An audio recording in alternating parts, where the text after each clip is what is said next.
Have you ever looked at a world map and thought Africa seemed kind of small? Smaller than Greenland, for example. Well, what if I told you that for centuries, maps have been lying to you? Not just about Africa's size, but about its history, its power, and its people. This isn't just a simple mistake. It's a deliberate distortion with consequences that still shape our world today. Stick around as we unfold the story of how and why Africa was intentionally shrunk on the map. Long before the first European ships reached its shores, Africa was a continent of empires. We're talking about civilizations that rivaled any in the world for their wealth, complexity, and innovation. Take the Mali Empire. In the 14th century, under its legendary ruler Mansa Musa, Mali controlled so much gold that it was by far the richest kingdom on earth. When Mansa Musa made his pilgrimage to Mecca, he spent so much gold along the way that he actually destabilized local economies for years. Yet, on most European maps of the time, this global superpower was either drastically undersized or barely even mentioned. Its true scale and influence were simply erased. And it wasn't just Mali. The Benin Empire in what is now Nigeria was a marvel of urban planning and artistry. Its magnificent bronze sculptures are still celebrated today as masterpieces of human creativity. Benin City was a sophisticated metropolis protected by one of the largest man-made structures in history, the Walls of Benin. But on the maps, it was often reduced to a tiny, insignificant dot, if it appeared at all.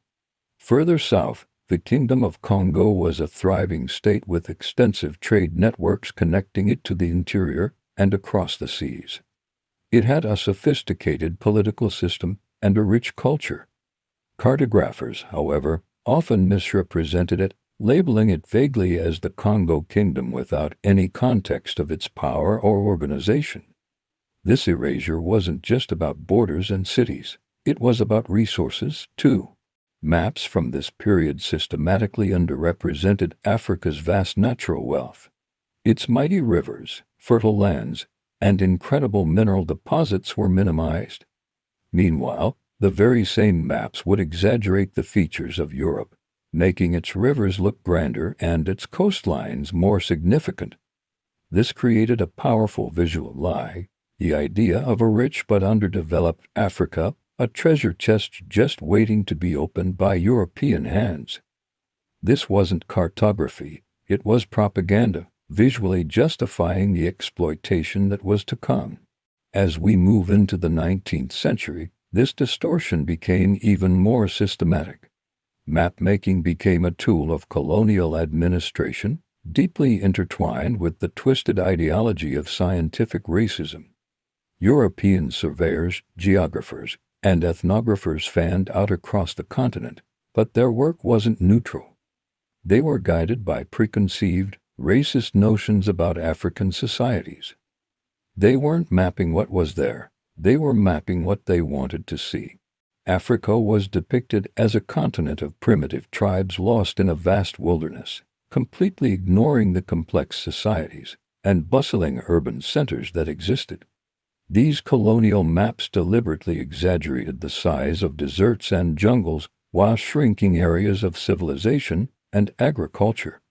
This created the false impression of an empty, untamed land. Then came the most destructive act of cartographic violence, the drawing of borders. At the Berlin Conference of 1884, European powers sat around a table with a map and carved up Africa among themselves. They drew straight lines across the continent, defining their spheres of influence with complete disregard for the people living there. These lines split ethnic groups, lumped rival kingdoms together, and ignored ancient political and trade routes.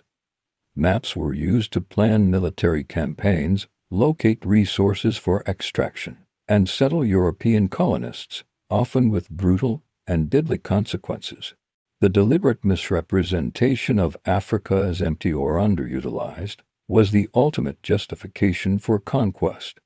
Now, Let's talk about the psychological impact of all this, because maps don't just show us where things are, they shape how we think. When Africa is consistently shown as small, fragmented, and mysterious, it reinforces incredibly harmful stereotypes. Stereotypes like Africa being backward or underdeveloped, or the pervasive image of the Dark Continent, a place that's dangerous, wild, and unknown. It feeds the narrative that Africa is a continent in need of guidance, forever waiting for European or Western civilization to save it. Think about it, a lie told often enough becomes truth. These perceptions haven't just faded away with old maps.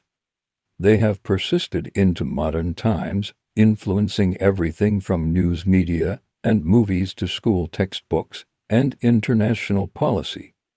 Even today, a surprising number of people around the world have a completely warped sense of Africa's geography. They can't accurately place most African countries on a map. They drastically underestimate its true size, and they're often completely unaware of its rich history and vibrant contemporary cultures. The deliberate shrinking of Africa on maps wasn't just a geographical error. It was a psychological weapon that contributed to centuries of underestimation of its power, its people, and its potential. But the story doesn't end with distortion. There has always been resistance. For centuries, Africans and even some conscientious European cartographers have fought back against these false representations. In modern times, this fight has gained new tools.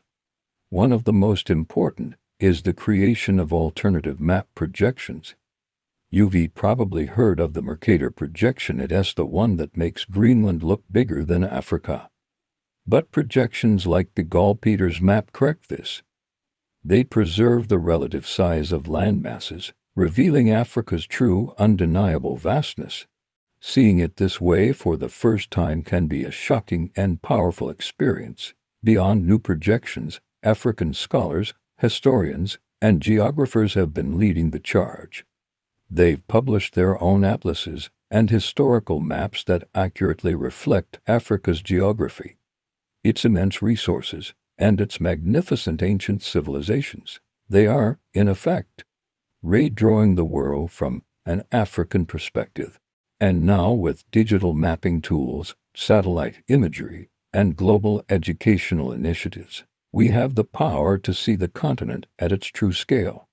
We can explore its diverse landscapes, its sprawling cities, and its rich cultural tapestry from our screens. These efforts are crucial. They are actively challenging centuries of deliberate misrepresentation and helping to reclaim Africa's rightful, prominent place on the global stage. So, why does any of this matter today? The story of how Africa was shrunk on the map isn't just a historical curiosity. It has profound, real-world consequences that we live with every day. First, it shaped global perception. These misleading maps contributed to a global underestimation of Africa's economic, cultural, and political power that continues to this day. Second, these maps were a key tool for justifying colonialism. They helped normalize the exploitation and conquest of an entire continent by portraying it as empty and uncivilized. Third, think about education. Generations of children, both in the West and in Africa itself, grew up learning from these distorted maps, internalizing a warped view of the world and Africa's place in it. And finally, the geopolitical impacts are undeniable. Those arbitrary borders drawn by European cartographers with no regard for the people on the ground are a direct cause of many of the ethnic conflicts and political instability we see in parts of Africa today. Understanding the power of maps is a powerful lesson. It reminds us that representation is never neutral. It's a reflection of who holds power, who controls knowledge, and whose story gets to be told. The map is not the territory, but it shapes how we see it. And it's time we all saw the world and Africa as they truly are. Thanks for watching. If you found this eye-opening, Please give this video a like and subscribe for more stories that challenge the way you see the world. See you next time.